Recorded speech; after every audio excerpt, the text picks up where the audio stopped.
दोस्तों, कर्मा के पास न कागज है न किताब है, फिर भी सारे जगत का हिसाब है। ये कहा जाता है कि जो कर्म हमने पहले किए हैं उनका फल हमें आज मिलता है, और जो आज करते हैं उसका फल हमें बाद में मिलेगा। किसी ने सच ही कहा है, दूसरों के साथ किया हुआ छल बर्बादी के सारे रास्ते खोल देता है। अगर आप किसी के साथ बुरा करते हैं तो आपके साथ भी बुरा ही होगा। आइए इसे एक कहानी के माध्यम से समझते हैं। बहुत समय पहले की बात है। एक बहुत पुराना गांव था। उस गांव का नाम रामपुर था। उस गांव के लोग बहुत ही सीधे और सच्चे थे। उसी गांव में एक बुजुर्ग आदमी, उसकी पत्नी और 2 बच्चे रहते थे। बड़े बेटे का नाम कबीर था और छोटे बेटे का नाम सिद्धार्थ था। उसके माता पिता खेती का काम करते थे। वह एक किसान थे। समय के साथ साथ वह दोनों भाई अब बड़े हो गए थे। सिद्धार्थ अक्सर अपने भाई कबीर को देखकर जलता था, क्योंकि कबीर स्वभाव से बहुत अच्छा था। वह सबकी मदद करता था। उसके दिल में सबके लिए दया और आदर भाव था। सिद्धार्थ का स्वभाव ऐसा था कि उसके दिल में दूसरों के लिए कोई दया नहीं थी। वह अपने माता पिता से भी ठीक से बात नहीं करता था। वह हमेशा दूसरों का अनादर करता और नुकसान पहुंचाते रहता था। धीरे धीरे काफी वक्त गुजर गया। कबीर और सिद्धार्थ के माता पिता का देहांत हो गया। उसके माँ बाप इस दुनिया में नहीं रहे। कबीर उस वक्त घर पर नहीं था, वह दूसरे शहर गया था। जैसे ही उसको इस बात का पता लगा, वह सब काम छोड़कर दौड़ता हुआ अपने घर पहुंचा। कबीर को विश्वास नहीं हो रहा था कि उसके माता पिता अब इस दुनिया में नहीं रहे। कबीर और सिद्धार्थ ने उनका अंतिम संस्कार किया। वह बहुत दुखी था। वह उनसे बहुत प्रेम करता था। उसने गांव वालों को भोजन के लिए आमंत्रित किया और ब्राह्मणों को दान दक्षिणा देकर विदा किया। अब कबीर और सिद्धार्थ दोनों अकेले रहते थे। धीरे धीरे वक्त गुजरता गया। वह हर साल अपने माता पिता की बरसी पर ब्राह्मणों को भोजन कराता और दान देता। ये सब चीजें सिद्धार्थ को पसंद नहीं आती थी। वह कबीर से बहुत ईर्ष्या करता था और वह कबीर से जलते रहता था। उस राज्य का राजा बहुत अच्छा था।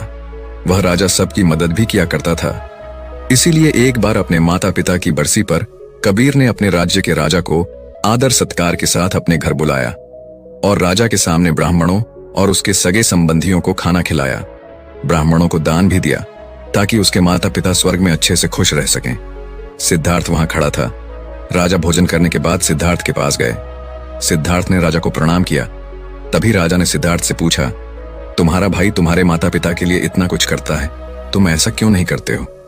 आखिर वह तुम्हारे भी माता पिता थे। क्या तुम्हें यह समझ नहीं आता कि तुम भी अपने माता पिता के लिए कुछ कर सकते हो? सिद्धार्थ ने राजा से कुछ नहीं कहा और चुपचाप वहां से चला गया। सिद्धार्थ को गुस्सा आ रहा था, क्योंकि राजा ने उसकी बेइज्जती की, क्योंकि कबीर अब सबकी नजरों में अच्छा बन गया था। राजा ने भी उसकी तारीफ की थी और सिद्धार्थ सिर्फ चुपचाप देख रहा था। उसे ये सब देखा नहीं जा रहा था और वह कबीर से अपने अपमान का बदला लेने का सोच रहा था। 1-2 महीने बीत जाने के बाद एक रात सिद्धार्थ योजना बनाता है कि उसे कैसे भी करके रास्ते से हटाना होगा। अगले दिन सिद्धार्थ ढोंग करना शुरू करता है। नगर के सामने जोर जोर से चीखने लगता है और यह दिखावा करता है कि उसके माता पिता के गुजर जाने के बाद वह बहुत अकेला हो गया है और दुखी है। और सब लोग उसे कहता है कि मेरे माँ बाप मेरे सपने में आए थे, वह स्वर्ग में खुश नहीं है। वह कह रहे थे कि कोई वहां जाकर उन्हें खाना बनाकर खिलाए, उनकी सेवा करे, वो तभी खुश रहेंगे। उन्होंने मुझसे कल रात सपने में कहा था कि मेरे भाई कबीर को मेरे पास भेज दो, वह उनकी बहुत सेवा करता है, वह इसके साथ बहुत खुश रहेंगे, तभी उनकी आत्मा को शांति मिलेगी। उन्होंने ऐसा कहा मुझसे। यह मामले की बात राजा तक पहुंच गई और राजा खुद वहां आता।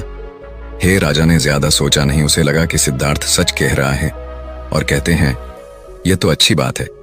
कबीर को अपने माता पिता की सेवा करने का मौका मिल रहा है और मिले क्यों ना, इतने साल से जो पुण्य कर रहा है, राजा कहते हैं। लेकिन इसके लिए तो कबीर को मरना पड़ेगा। कबीर ये सब देख रहा था। कबीर को यह सब समझ आ गया था कि यह सब केवल उसे फंसाने की चाल है, क्योंकि उसका भाई उससे नफरत करता है। लेकिन वह फिर भी सब लोगों से कहता है, चलो ठीक है, इस बहाने में अपने माता पिता की सेवा करता हूँ। वह राजा से कहता है, महाराज आप अगले दिन नदी किनारे एक नाव का बंदोबस्त कराए। मैं नाव से कूदकर नदी में अपनी जान दे दूंगा और फिर स्वर्ग में जाकर अपने माँ बाप की सेवा करूंगा। राजा ने कहा, ठीक है। अगले दिन इन सभी चीजों की व्यवस्था कर दिया जाएगा और उसने मरने के लिए तैयारी करना शुरू कर दी। सिद्धार्थ यह सब देखकर मन ही मन बहुत खुश था। अगले दिन कबीर ने जैसा राजा से कहा था, उसके मुताबिक राजे ने नदी के किनारे एक नाव का बंदोबस्त कर दिया। राजा और सारे गांव वाले भी वहां आ गए थे। कबीर आखिरी बार उस गांवों और सब लोगों को देखता है, फिर नदी में कूद जाता है और सारे गांव वालों को पता चल जाता है कि कबीर अब इस दुनिया में नहीं है। अब वह स्वर्ग की ओर चला गया है अपने माता पिता की सेवा करने के लिए। सिद्धार्थ बहुत खुश था कि उसका इकलौता भाई अब दुनिया में नहीं रहा।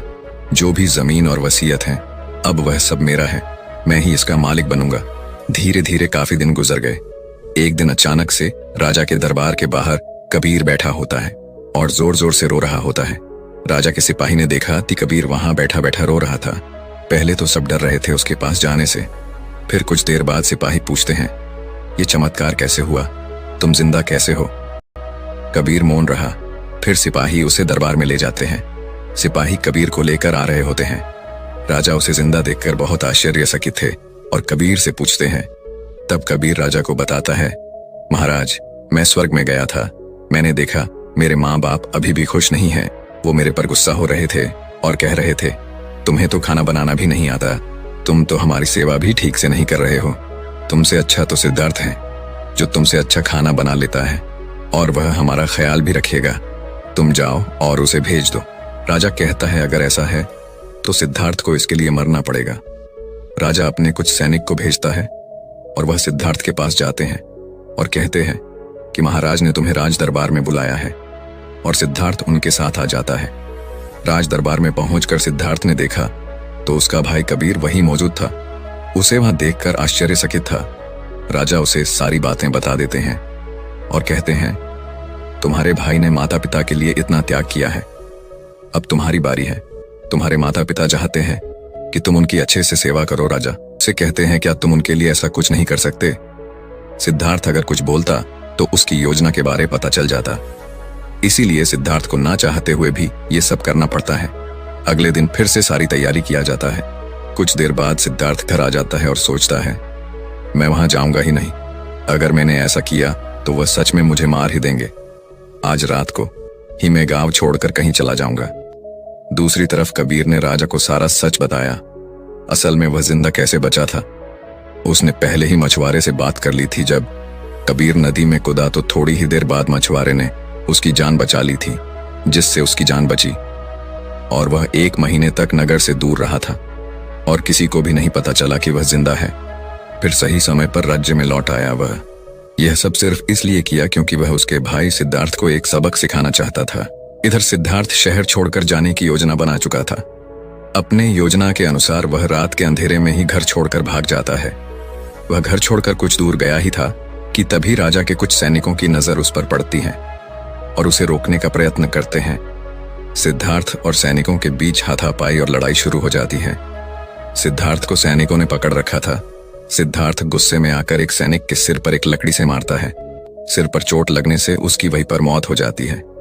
कबीर ने जो सारी बात राजा को बताई थी वह सिद्धार्थ को माफ करने वाले ही थे, लेकिन जैसे ही राजा को यह बात मालूम पड़ती है कि सिद्धार्थ गांव से भाग रहा था और उसने एक सैनिक की हत्या कर दी है, यह सारी बातें जब राजा को पता चलती है वह अब सिद्धार्थ पर और गुस्सा हो जाते हैं और राजा क्रोध में आकर उसे मृत्युदंड का आदेश देते हैं। अगली सुबह उसे नाव से धक्का देकर मारने का आदेश जारी कर दिया जाता है। उसको उस आखिरी समय पर अपनी गलती का एहसास होता है कि जिंदगी के अंतिम वक्त में भी उसने लोगों का बुरा ही किया। वह रो रहा था। उसे भी अपने जीवन के आखिरी पलों में गलती का एहसास होता है। पर वो कहावत तो आपने सुनी होगी, अब पछताने से क्या होगा जब चिड़ियां चुग गई खेत से, और पछतावे के साथ उसे अपनी जान से हाथ धोना पड़ता है। दोस्तों, कर्मों का फल ऐसा ही होता है। जैसी करनी वैसी भरनी। बुरे इंसान को आखिरी वक्त तक सही और गलत का पहचान नहीं होता। जिंदगी ऐसे ही नहीं चलती। जिंदगी समझने की चीज है जिसे हर व्यक्ति को समझनी चाहिए। मनुष्य के द्वारा किए जाने वाले सभी कर्म उसके विचारों से बनते हैं। हमारी सकारात्मक या नकारात्मक सोच विचारों को जन्म देती है और वही विचार कर्म बनाते हैं। इस तरह सोच सकारात्मक होने पर ही अच्छे कर्मों का निर्माण हो सकता है। अगर हमें किसी के साथ बुरा करते हैं तो हमारे साथ भी जरूर बुरा होगा। जब आप दूसरों के लिए अच्छा करते हो तो बदले में हमारे साथ भी अच्छा होता है। यह भी हो सकता है उस वक्त हमारे साथ कुछ बुरा ना भी हो, लेकिन कभी न कभी इसका हर्जाना हमें भुगतना ही पड़ता है। इसलिए हमें किसी के साथ बुरा करने का कोई अधिकार नहीं है, क्योंकि कर्मों का फल कभी न कभी मिलता जरूर है। दोस्तों, आपने आज के इस वीडियो से क्या सीखा वह मुझे आप कमेंट में बता सकते हैं। इसी के साथ में उम्मीद है कि आपको आज की वीडियो पसंद आई होगी, तो इस वीडियो को उस इंसान को शेयर करें जिससे ये कहानी सुनने की जरूरत है। दोस्तों, अगर आपको ये कहानी पसंद आई हो तो वीडियो को लाइक और चैनल को सब्सक्राइब जरूर करें। दोस्तों, चैनल को सब्सक्राइब करने का कोई चार्ज नहीं लगता है और ऐसा करने में आपको सिर्फ 1 सेकंड लगेगा, लेकिन आपके एक सब्सक्राइब से हमें आपके लिए और अच्छी और प्रेरणादायक कहानियां लाने के लिए एक नई ऊर्जा मिलती है। तो चलिए फिर मिलते हैं ऐसी एक और नई वीडियो में एक नए मैसेज के साथ। तब तक के लिए अपना ख्याल रखें। धन्यवाद और नमो बुद्धाय।